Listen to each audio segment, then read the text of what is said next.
And it's my distinct pleasure as chairman to officially call the CBTU Annual Conference to order. With that, we're in business. This is one of my favorite conferences, not only because the work that gets done, the wide range of topics discussed, the quality presenters, but the chance to connect with all of you again.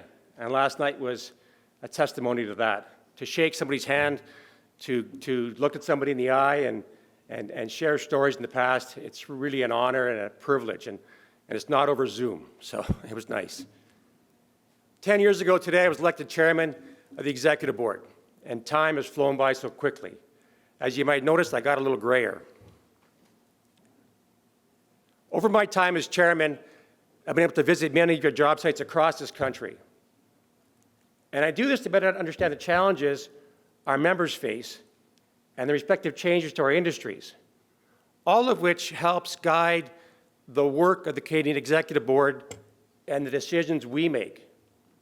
And these decisions are not made lightly, but with the future of our movement, our country, and our members in mind, to leave things better than when we were first handed it. The theme of this year's conference, Stronger Now, speaks to the challenges we faced over the last several years.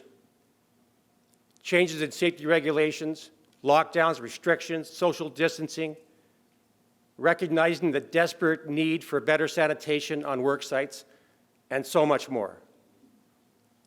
But we faced these challenges head on. We monitored, quickly reacted, and adapted where we had to.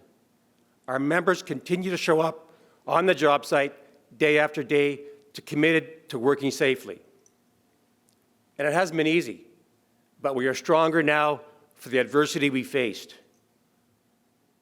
This year's theme offers a chance to refocus on the work our members do to build Canada, but it also shines a light on the work we have left to do to make our movement, our country, stronger. This means building on our past and celebrating those that have made an impact on our movement, like the CBTU Distinction Awards last night. It also means looking ahead to the future. I am proud to welcome, although he's not new anymore, Sean Strickland to the role of Executive Director of Canada's Building Trades Unions. Sean, since you've taken on the role of leader of the building trades, you've certainly lit a fire under this organization, pushing for real change, setting a clear path with objectives and goals, and you have built a team around you to make it all happen. The CBTU and the work of the Canadian Executive Board is carried out with the future of our movement, our country, and our members in mind. While the last 2 years have been challenging, to say the least, there is much more positive than negative, which is why I hope that you all are here today. And maybe it's your first time at this conference, but many of you have been here every year as this conference has certainly grown. Over the past decade, we have seen the Canadian office change in staff and capacity. We are on the cusp of something pretty great. As Canada's building trades unions, and your support and your commitment is noted and appreciated. In Ottawa, and increasingly across this country, governments, industry associations, individual politicians now know we really do have our members behind us.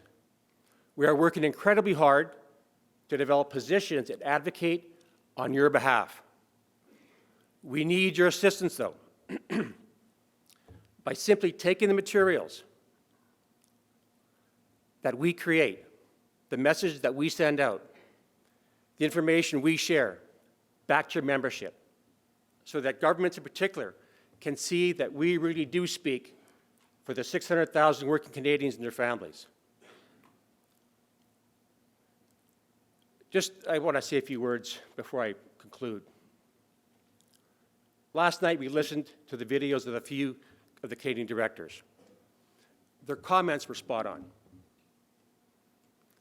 No matter how big our individual memberships are, or how much individual influence we have, and I have respect for every affiliate, We are not as strong as when we come together as brothers and sisters to push our collective issues.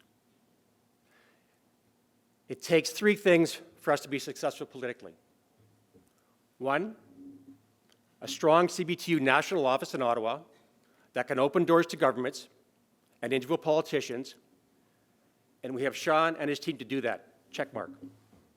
Two, the national office has to be properly funded. It has to be funded. We are better today, but we still need all those pennies.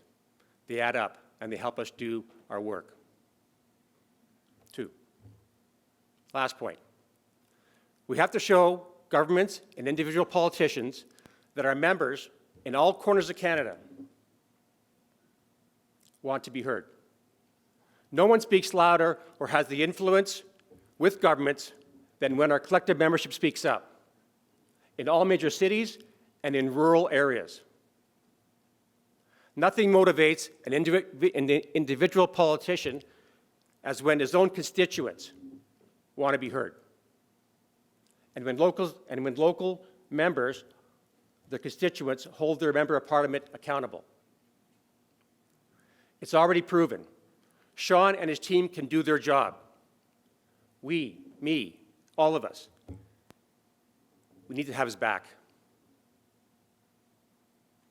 Listen, as chairman of the Canadian Executive Board of your building trades, it's an honor and a privilege to work on your behalf every single day, and we all work hard. I look forward to working with all of you in the coming year to make our unions, our country, and the lives of our members better. Thank you very much.